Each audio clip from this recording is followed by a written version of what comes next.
Nothing fills me with more hope than when I hear incredible young people like Neha and all the outstanding work that she's doing on behalf of India's youth and for representing this nation's energy and its optimism and its idealism. She makes me very, very proud. And I think that may be her. Is that somebody related to you? Okay, because we just had a chance to meet, and she's beaming with pride right now, sitting next to you. Give Neha a big round of applause once again. Distinguished guests, ladies and gentlemen, to all the students and young people who are here today, to the people of India watching and listening across this vast nation, I bring the friendship and the greetings of the American people. On behalf of myself and Michelle, thank you so much for welcoming us back to India. Bahut dhanyavad.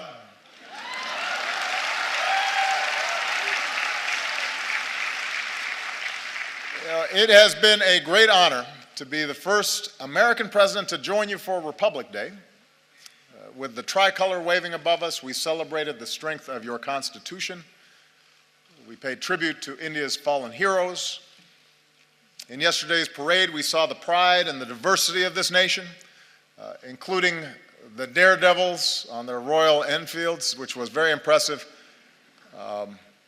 Secret Service does not let me ride motorcycles, especially not on my head.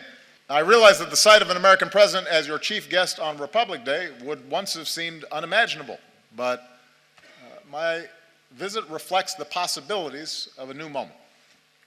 As I've said many times, I believe that the relationship between India and the United States can be one of the defining partnerships of the century. When I spoke to your parliament on my last visit, I laid out my vision for how our two nations can build that partnership. And today I want to speak directly to you, the people of India, about what I believe we can achieve together and how we can do it. And my commitment to a new chapter between our countries flows from the deep friendship between our people. And Michelle and I have felt it ourselves. I recognized India with the first state visit of my presidency, where we also danced to some pretty good Bhangra. For the first time, we brought Diwali to the White House. On our last celebration here,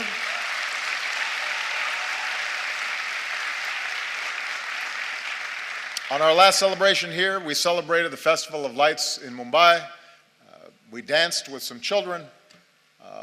Unfortunately, we were not able to schedule any dancing this visit. Señorita, bude, desho me. You know what I mean. So,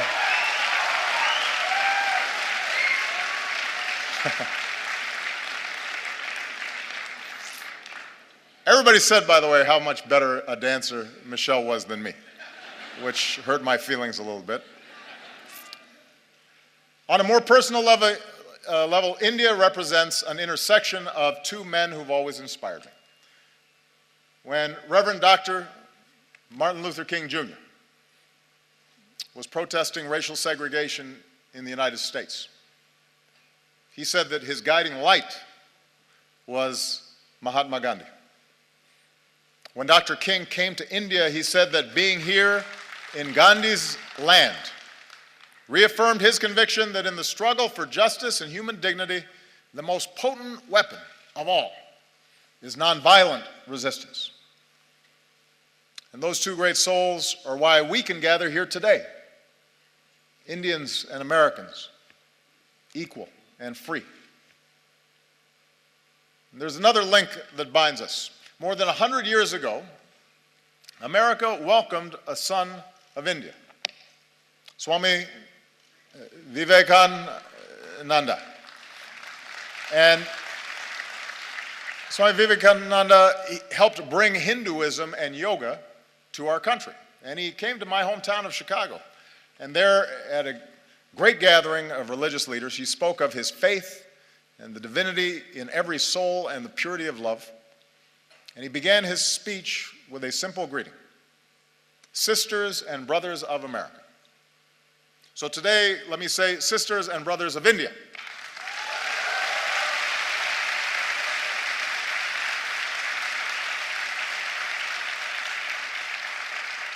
my confidence in what our nations can achieve together is rooted in the values that we share.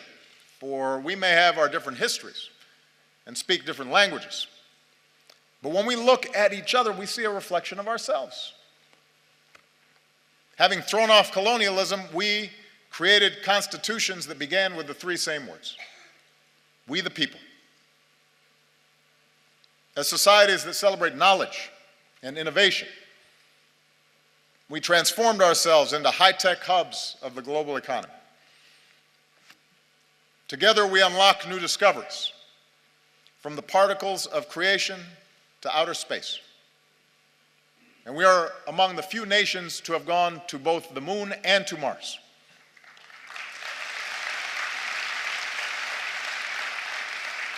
And here in India, this dynamism has resulted in a stunning achievement. You've lifted countless millions from poverty and built one of the world's largest middle classes. And nobody embodies this progress and this sense of possibility more than our young people.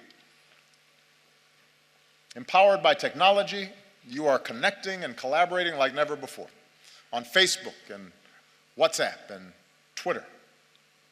And chances are you're talking to someone in America, your friends or your cousins. The United States has the largest Indian diaspora in the world, including some 3 million proud Indian Americans.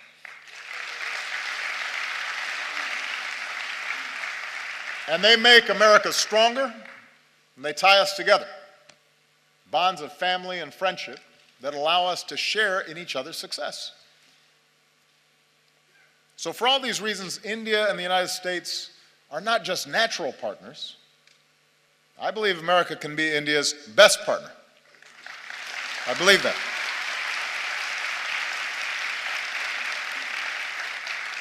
Of course, only Indians can decide India's role in the world, but I'm here because I'm absolutely convinced that both our peoples will have more jobs and opportunity, and our nations will be more secure, and the world will be safer and a more just place when our two democracies, the world's largest democracy and the world's oldest democracy, stand together. I believe that.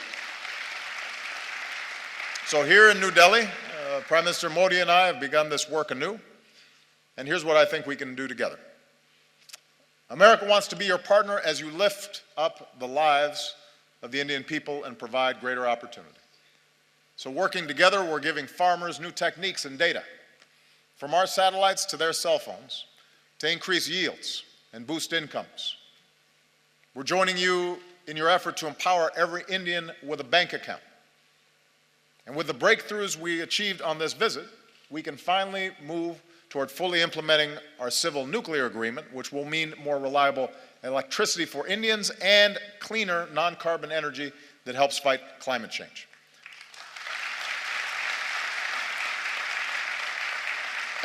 And I don't have to describe for you what more electricity means. Students being able to study at night, businesses being able to stay open longer and hire more workers, farmers being able to use mechanized tools that increase their productivity, whole communities seeing more prosperity. In recent years, India has lifted more people out of poverty than any other country. And now we have a historic opportunity, with India leading the way, to end the injustice of extreme poverty all around the world.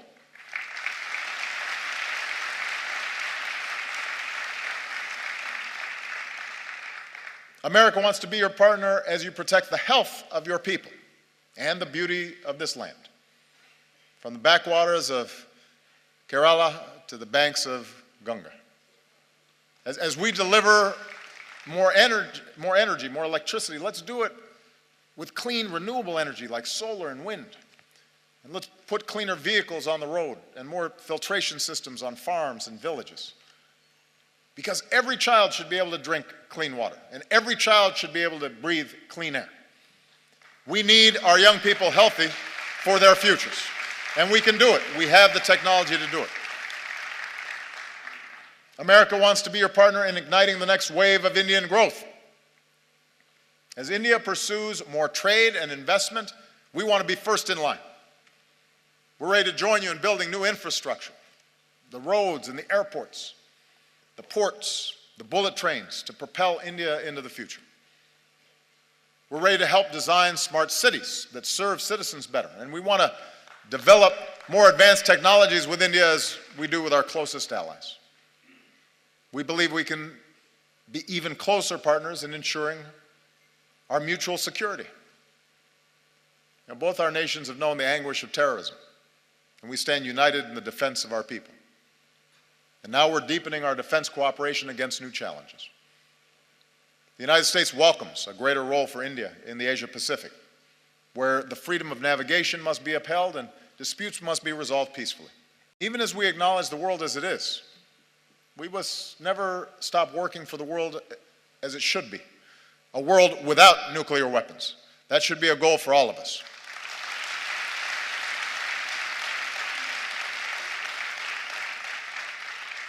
I believe if we're going to be true global partners, then our two nations must do more around the world together. So to ensure international security and peace, multilateral institutions created in the 20th century have to be updated for the 21st. And that's why I support a reformed United Nations Security Council that includes India as a permanent member.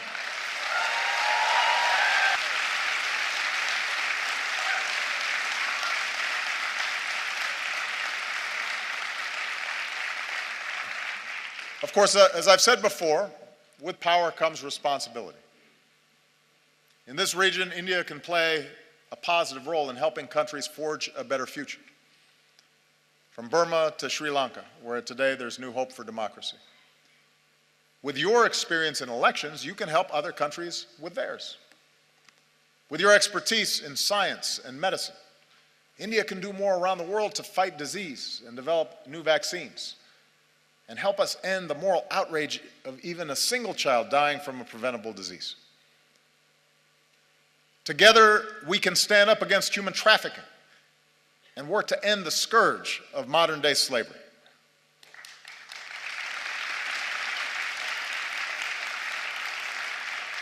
And being global partners means confronting the urgent global challenge of climate change. With rising seas, melting Himalayan glaciers, more unpredictable monsoons, cyclones getting stronger, few countries will be more affected by a warmer planet than India. Now, the United States recognizes our part in creating this problem, so we're leading the global effort to combat it. And today I can say that America's carbon pollution is near its lowest level in almost 2 decades.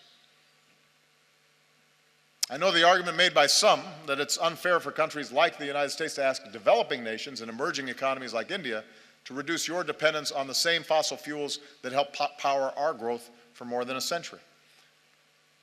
But here's the truth. Even if countries like the United States curb our emissions, if countries that are growing rapidly like India, with soaring energy needs, don't also embrace cleaner fuels, then we don't stand a chance against climate change. So we welcome India's ambitious targets for generating more clean energy.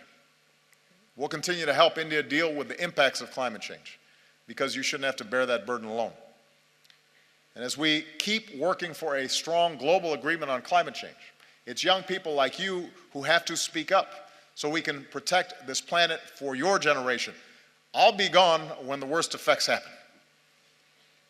It's your generation and your children that are going to be impacted. And that's why it's urgent that we begin this work right now. Development that lifts up the lives and health of our people, trade and economic partnerships that reduce poverty and create opportunity, leadership in the world that defends our security and advances human dignity and protects our planet. That's what I believe India and America can do together. So with the rest of my time, I want to discuss how we can do it. Because in big and diverse societies like ours, progress ultimately depends on something more basic, and that is how we see each other. And we know from experience what makes nations strong. Neha, I think, did a great job of describing the essence of what's important here. We are strongest when we see the inherent dignity in every human being.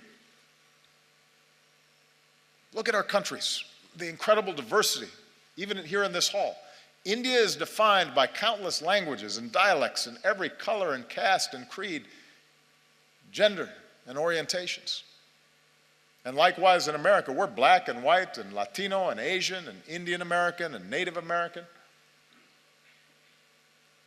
Your Constitution begins with the pledge to uphold the dignity of the individual. And our Declaration of Independence proclaims that all men are created equal. In both our countries, generations have worked to live up to these ideals. And when he came to India, Martin Luther King Jr. was introduced to some school children as a fellow untouchable. My grandfather was a cook for the British Army in Kenya. The distant branches of Michelle's family tree include both slaves and slave owners.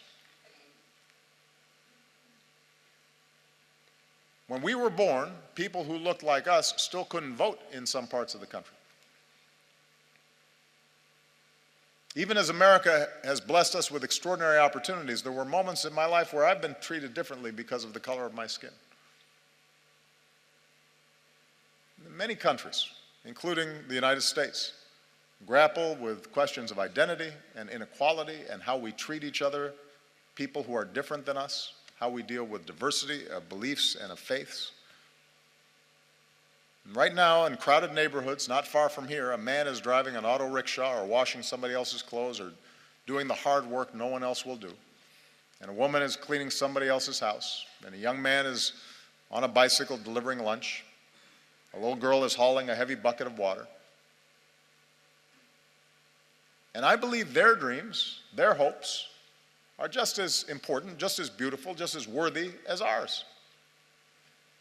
And so even as we live in a world of terrible inequality, we're also proud to live in countries where even the grandson of a cook can become president, or even a Dalit can help write a constitution, and even a tea seller can become prime minister.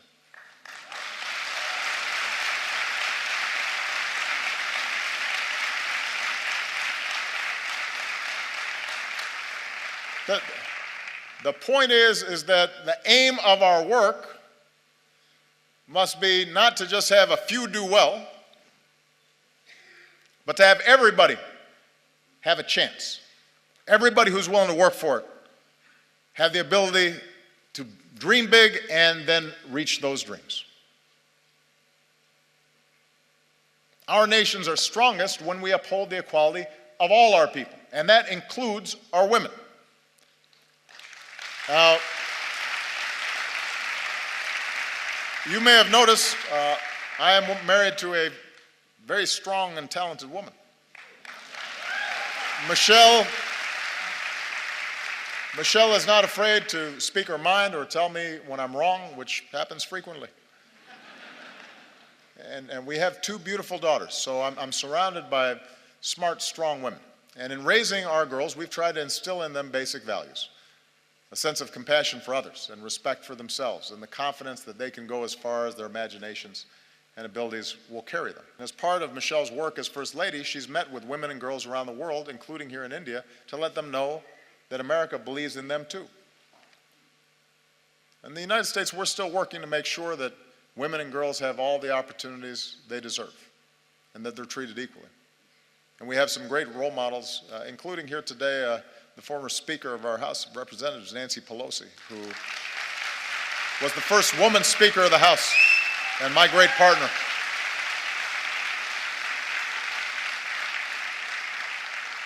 And here in India, it's the wives and the mothers who so often hold families and communities together. Indian women have shown that they can succeed in every field, including government, where many of your leaders are women. And the young women who are here today are part of a new generation that is making your voice heard and standing up and determined to play your part in India's progress. And here's what we know. We know from experience that nations are more successful when their women are successful. When girls go to school,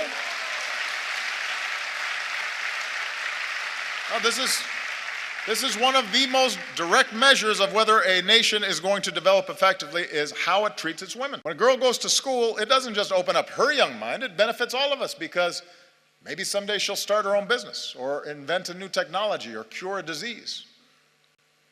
And when women are able to work, families are healthier and communities are wealthier and entire countries are more prosperous. And when young women are educated, then their children are going to be well educated and have more opportunity.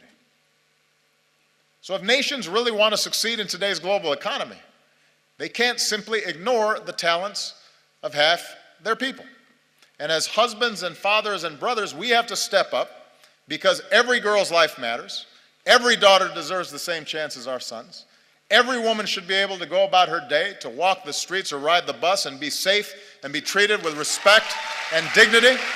She deserves that.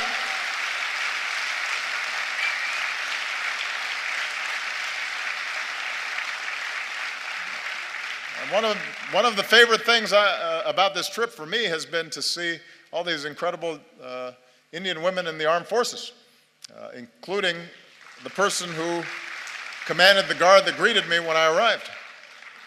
It's remarkable, and it's a sign of great strength and great progress. Our nations are strongest when we see that we are all God's children, all equal in His eyes and worthy of His love.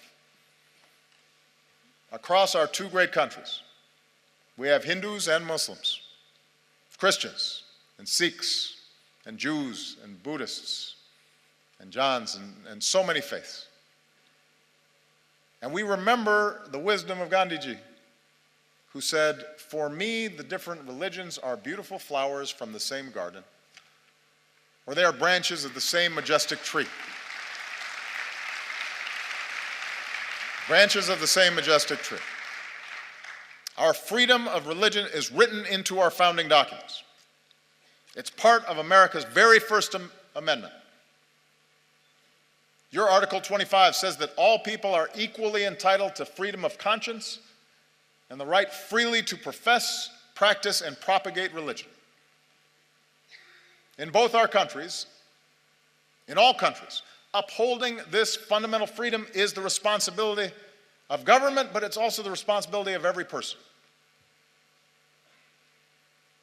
In our lives, Michelle and I have been strengthened by our Christian faith.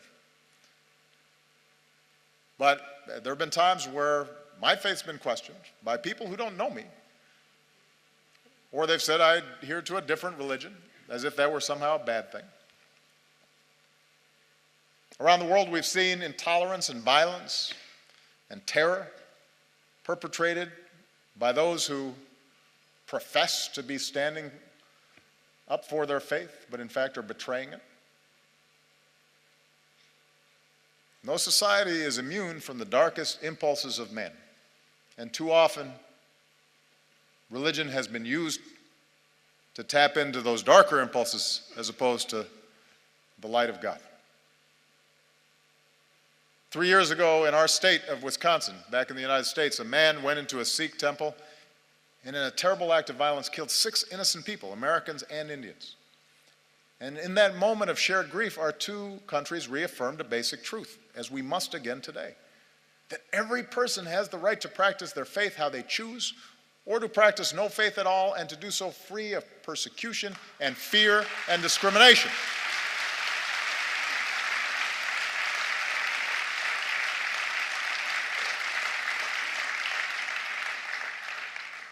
The peace we seek in the world begins in human hearts. And it finds its glorious expression when we look beyond any differences in religion or tribe and rejoice in the beauty of every soul. And nowhere is that more important than India. Nowhere is it going to be more necessary for that foundational value to be upheld. India will succeed so long as it is not splintered along the lines of religious faith, so long it's not splintered along any lines and is unified as one nation. And it's when all Indians, whatever your faith, go to the movies and applaud actors like Shah Rukh Khan, and when you celebrate athletes like Milkha Singh or Mary Kom, and every Indian can take pride in the courage of a humanitarian who liberates boys and girls from forced labor and exploitation, who's here today, Kailash Satyarthi, our most recent winner of the Nobel Prize for Peace. So that's what unifies us. Do we act with compassion and empathy? Are we measured by our efforts, by what Dr. King called the content of our character, rather than the color of our skin or the manner in which we worship our God?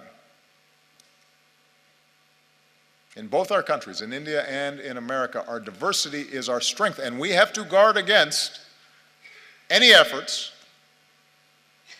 to divide ourselves along sectarian lines or any other lines.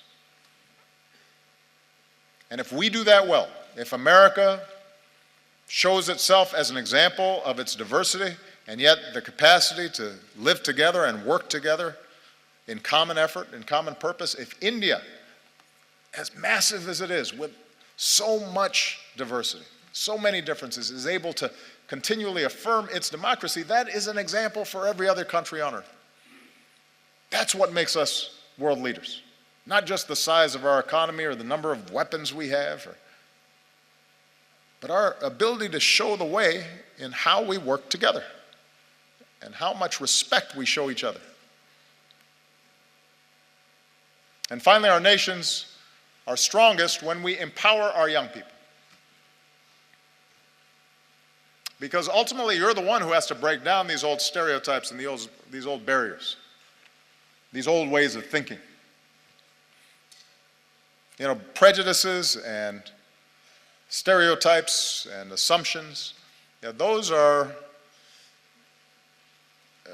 what happens to old minds like mine. You know, I'm getting gray hair now. I was more youthful when I first started this office. And that's why young people are so important in these efforts. You know, here in India, most people are under 35 years old. And India is on track to become the world's most populous country. So young Indians like you aren't just going to define the future of this nation, you're going to shape the world. Like young people everywhere, you want to get an education and find a good job and make your mark, and it's not easy. But in our two countries, it's possible. Remember, Michelle and I don't come from wealthy backgrounds or famous families. Our families didn't have a lot of money. We did have parents and teachers and communities that cared about us, and with the help of scholarships and student loans, we were able to attend some of the best schools in the world. Without that education, we wouldn't be here today. So whether it's in America or here in India or around the world, we believe young people like you ought to have every chance to pursue your dreams as well. So as India builds new community colleges, we'll link you with our own, so more young people graduate with the skills and training to succeed.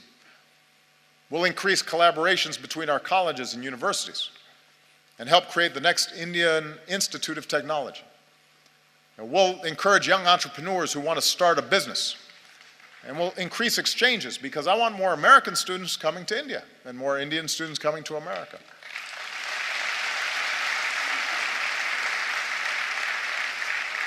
And that way we can learn from each other and we can go further.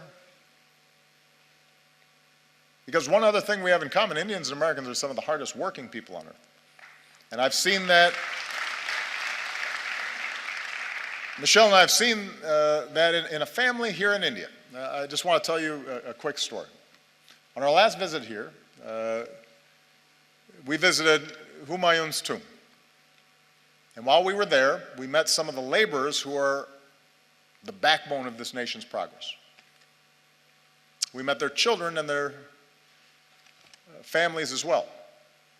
And some wonderful young children with bright smiles, sparks in their eyes. And one of the children we met was a boy named Vishal.